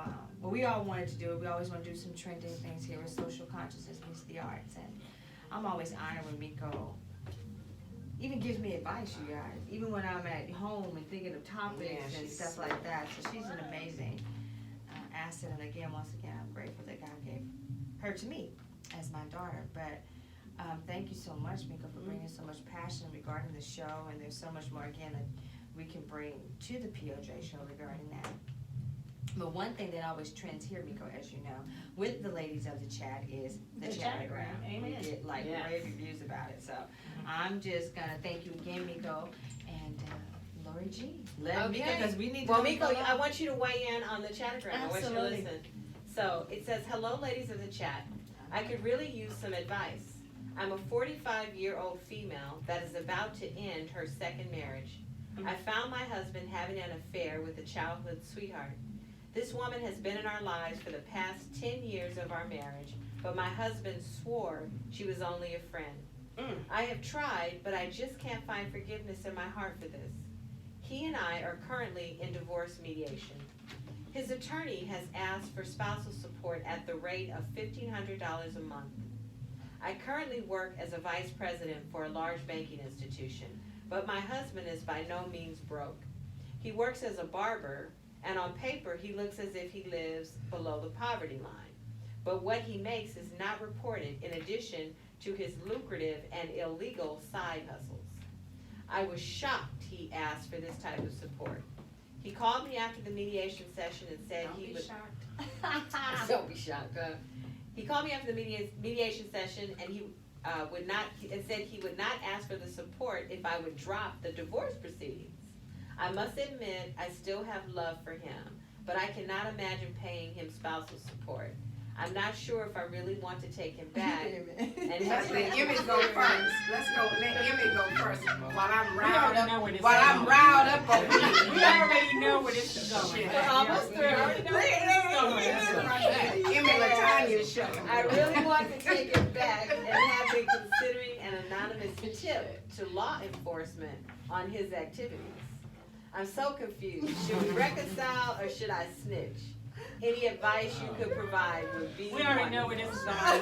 We already know where Brother this is You lost me with that one. going. We already know where this is going. Eric, We already you got know. the floor. Take it on over. Take it on You know, I over. like that the sound of that. You know, the man receiving sound. You pay me a little something. You feel me? Right. Bring Me it and on. Lori already got, we got this, right? I Lori? like that. I'm I telling like you, we that. already got this. Sound You good? know? So this might touch home. You can't work. Oh shit. He works as a barber. That ain't what we talking about right now. Yeah, no, that's exactly what we talking about. So this hits home because I'm newly a single man. had to make some changes in my life, right? So this is hitting home. This is like the man, you break up and then you can get paid for that. I like that. I think that's a good idea. We're gonna give you The good 5 part minutes to leave before all of us. So I'm actually stuck on the alimony situation. That's Clearly. Trying to get that 15. Hey. You need that. It sound good, huh? You get a return on your investment. Bingo. All of that stress and anguish and shit, Hey man. done. Lord. I don't know why Miko. alimony was created in the first place. Uh-oh. What? Marriage, number one, as a oh my, it's just crazy. So the thing about marriage to me, at least how it was made back then, is women are a piece of property. So that's why the engagement ring, the woman keeps it, because when you drop her, she is less of a commodity. Honestly, if you drop her less of a commodity, the woman keeps the ring. That's some money for you in your pocket, because I made this agreement with your father that you are now mine. Yes, property. You are now mine.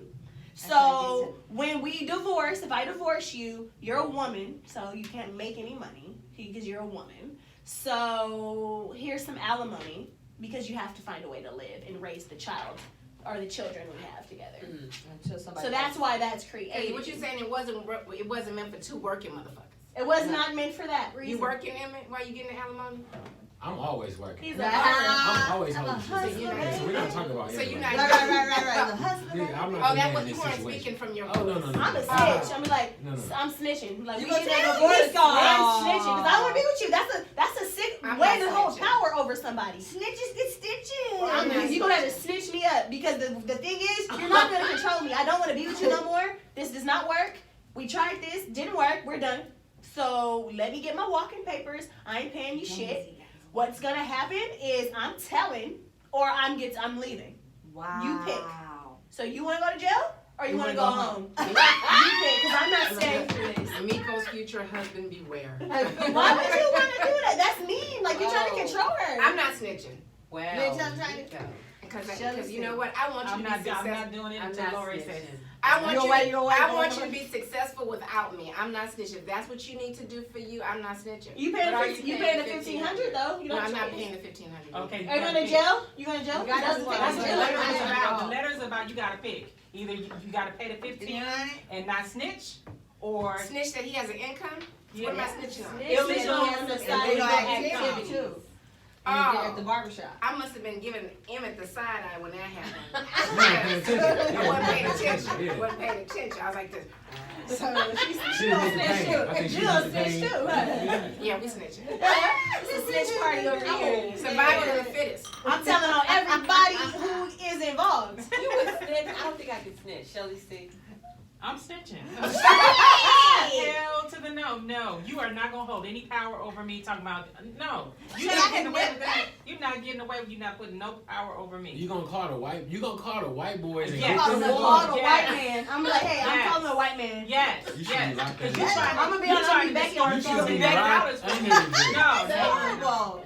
No. He has a. Any woman that called the police on her man should be locked He in ain't my jail. man no more. You're not. You gonna call the police You're a on me? stranger. You ain't my man no more. It's a You stranger trying- in my You are house. not my man When no you more. dial You trying to- 911, he wasn't your man no more. That's for all these ladies. That's crazy. If you call the police on your man, it's a wrap for you. He's not my man. But the thing is, he has undocumented income. And he's trying to say that he needs my income, and he probably makes more money than all of us, but it just ain't legal. Right. So either I'm snitching or you gonna drop it because you got money. Emmett, he got money. He got more than Emmett her. She's doesn't working. And she gotta get 50. Every don't give that. So you cannot care You sitting gotta right run in me my jail. paper, you feel me? You can sit right in jail not caring while I'm $1,500 richer a month. Emmett said, "Run me my money." Hey, it's simple, you know, it's black and white. Boom, shaka laka, Wow. shaka laka. Unless I personally don't believe on nobody. Wow. Hmm. I'm surprised you and I didn't agree on that one, huh? You snitching? I haven't known you to be a snitch. I'm concerned. You have never known me to be a snitch, but Never. you're not going to distort no $1,500 from me. You're not going to. Not a month. You're not She going does not distort. He said distort. I call it distort. This You are not going to push Her me in funds your are corner distorted. to pay you No. no $1,500. That's not going to Is happen. that? But you Shelly, distortion? legally, his Are we talking documents- legally? Legally? What's mine is yours, even though Are it's we legal terms. talking legally? What are we doing?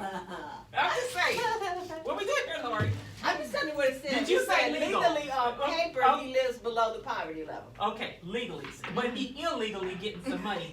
That Yeah, means for- illegally he's getting some money. That been taking care of all of us. He ain't my man no more. I'm snitching. I'm at least I mean, it's like, damn. Nico is calling the police right now. I'm calling the authorities. I was Nico. The authority, right? No, you are not the going authority. to distort. It's distort. That's the word. You are not going to get it from me. It's not happening. It's distortion. All right then. Distortion, Well, not let's extortion, see, distortion. That's one. That's the one. Say it again, Jackie. What is it? Extortion. That's what I'm talking Distorting her pockets through extortion. It's not fair. Let's talk about the lessons learned from this chapter. Snitching. Don't date or marry a man you don't have documented his fucking income. But Why she lived should with I him married always for ask about 10 401k? years. I'm just saying. She lived with him for 10 years. They were married for 10 years. See, this is the thing. So she agreed to that illegal income, right? She didn't know about it. She did. What do you mean? She didn't know anything about that. She knew We're nothing. not in court, A little Miko. birdie told We're her. not in court, Miko. She knew about it. I think she knew about it. She had to. And How she was down she with knew. it for 10 years, right? Right. True that. Right. So, But why also- you gonna snitch? You didn't snitch 10 Why are years you ago. taking the $1,500 out of my check when you know you make money? Extortion. Why are you distorting me? Distortion. Why are you distorting me? That's not fair. That's mean. Yeah, Medea. Hit below the belt. We want to go under the belt. Let's hit. Below the belt. That is below No, the but belt. we all know. We all know that when shit goes awry in a marriage, how I loved you at the beginning don't have nothing to fucking do with what I'm doing with Right you now. Now I don't want to see you do bad, but you shouldn't want to see me do bad either. So we need to come to some common ground about some shit. So That's $750 a month, maybe? Hell As opposed to the Nothing. $1,500. If you a working No, man, no. go work like me, and we just call it even. Well, you have to work. You have to pay something, right? We can just Because split you were the properties married in half for and the go ahead. 10 years. For all we know, if he told the truth, he owe her ass some shit. He lives below the poverty line. He He's a don't. barber. He don't. Lauren, He can't. Barbers get good tips. They make a lot of goddamn money. But they don't report it. I be like, well, what's the? I be like, how many clients do you see a day? What's the average? Let's talk about this shit. Somebody pull up the barber's salary. You gonna be out at the barbershop? I just might have to Barber's snitch. salaries are I thought you self-reported. and I would agree on that You one. thought I would snitch? I just Yes. might have to snitch. Wow. Yes. Just You might. gonna pay that bill, dog? I would have to make Kill a sure nigga. that Make Lord, the what would you situation do? So you off pay the the radar. $1,500. What if the $1,500 Yeah, puts what you you below doing? the poverty line? No, I don't know if I would pay the $1,500. Then what's the But other you- option? what's Only two options. According to There's what you- always other options. Then what's the No, third? you didn't give us other options because No, I'm just telling you the options that she put on the table for her. What was And your those- option? So don't change the story. Don't change the story. You can't change. No, I just couldn't snitch. Now I would not be standing in line to give him $1,500. But you And can't I have know both. You gonna go his down that way. barbershop is lucrative, so maybe there's some private investigator stuff That's we what I can just said. do, PI in or the house. subpoena accounts, or Take your ass to school. something Rate like line. that. You know, Yeah, Either somebody ends up missing or Something- snitch. Right. he could end up missing. That could Things happen. do Things happen. When happen. people go hiking Yeah, in the they go wilderness. hiking in the wilderness. Now, and motherfucker they just gotta don't be come like back. Lucy. Then you really will be on the poverty line. Or we gotta be like Lucy and Ricky up in this motherfucker. You sleep over there and I sleep over here, and on paper You put a line down the middle. Line down the middle. War of the Roses. But you have to shit. say that men are nowadays entitled to spousal support. Yeah, just they like are. women. They're entitled. Legally. Yeah, it's they are. fine. They are. Yeah. It's true. It's true. It's deserving. So you over there making So- money off of dope and you want $1,500 from me? That's not fair. If I were pushing dope too and it No. came down to it, I'd be like, all right, because I'm gonna get it back plus more. But here I am, just a vice president. I'm a lowly vice president. Here you are, lowly vice a president. drug lord, bringing in all this money, and you Her want barber me cutting to drug pay. lord. A barber cutting drug lord who launders his money through the barber shop. And she knew he was lying. See, she just wasn't on her She game. did know. She That's had the problem. She should have took some money and put it in a shoebox and be like, oh, here's your money back. Here's the True. She didn't $1,500. find out enough information. So did she She know? didn't have enough So to what is screw him the over. advice for desperately seeking help? She should snitch. You wanted to snitch him? 5 minutes.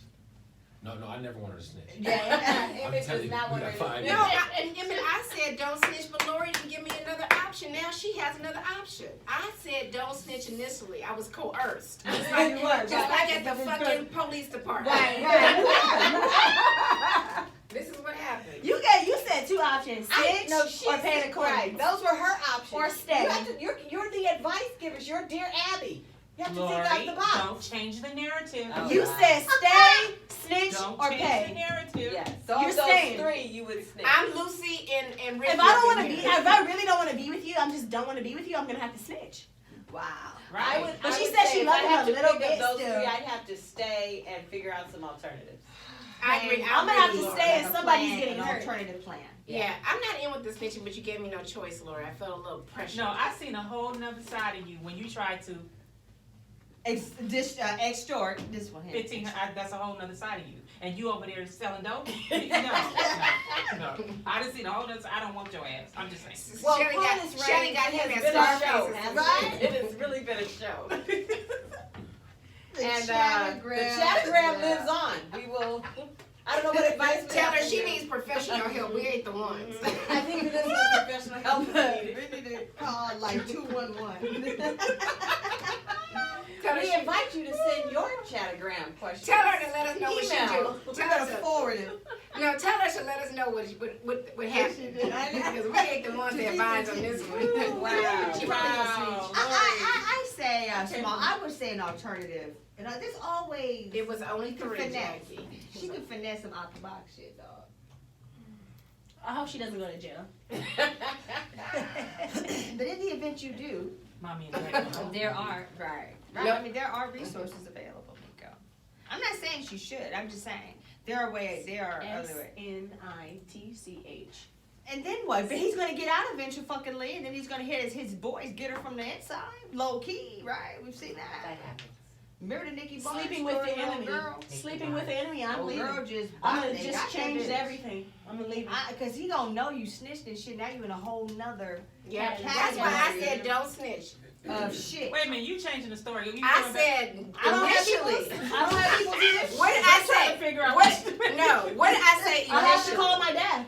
I'm calling my dad, and that's that. I'm snitching, then I'm calling my dad, and then that's it. I gotta take care of these kids, End and of you already story. selling dope. No. Snitching, then calling my dad. That's it.